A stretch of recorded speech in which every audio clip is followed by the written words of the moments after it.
అండి. ఇప్పుడు మనకి 'కల్కి' సినిమా రిలీజ్ డేట్ ఉంది. టికెట్ కాస్ట్ చూస్తే సామాన్యులు చూడగలిగే లాగా లేదు. సో అలా పెంచితే ఎలా అనుకుంటారు? మీ మీ అభిప్రాయం ఏంటి దానిపైన?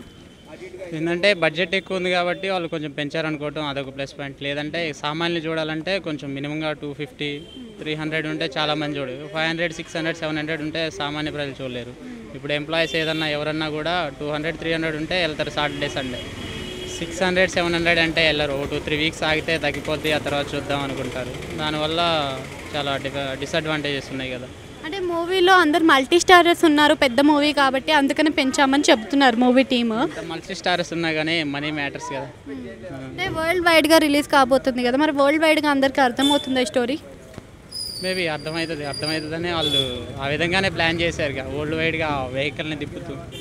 అంటే ఈ సినిమాలో ఇప్పుడు కొత్త కటౌట్స్ కనిపిస్తున్నాయి కదా, దుల్కర్ సల్మాన్ అంటే మన సీతారామం జంట కనిపించబోతుంది మన ప్రభాస్కి తల్లిదండ్రులుగా.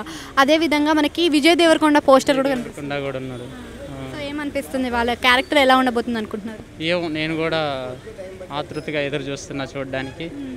వెళ్ళి చూడాల్సింది మనం. ఈ మూవీ మేకింగ్ తోటి నాగ్ అశ్విన్ రాజమౌళిని మరిపిస్తాడు అనుకోవచ్చా? లేదు, Rajamouli, Nag Ashwin both are different. ఎవరైతే మార్వెల్స్ లాగా తీసుకెళ్తున్నారు కదా, ఫ్యామిలీ ఆడియన్స్కి నచ్చుతుందా? నచ్చొచ్చు. ఆయన చెప్తున్నాడు కదా, కలియుగం గురించి చెప్తున్నాం, శ్రీకృష్ణుని తీసుకొస్తున్నాం, ఆ స్టోరీ భగవద్గీతకి దీనికి 2 లింక్ అని అలా ఉన్నారు. ఏమో మేబీ నచ్చొచ్చు కదా. అంటే అలా మనకి ఎందుకని కృష్ణుడి కొత్త అవతారం కల్కి అని చెప్పి చెప్తున్నారు కదా, సో కృష్ణుడి కొత్త అవతారం మన ఫ్యూచర్లో కల్కి అంటే అలా ఉంటుందని మీకు అనిపించిందా ట్రైలర్ చూసినప్పుడు కానీ, యానిమేషన్ చూసినప్పుడు కానీ? ట్రైలర్లో ఏమంత అనిపించలేదు, కాకపోతే మూవీ మొత్తం చూస్తే మనకు ఒక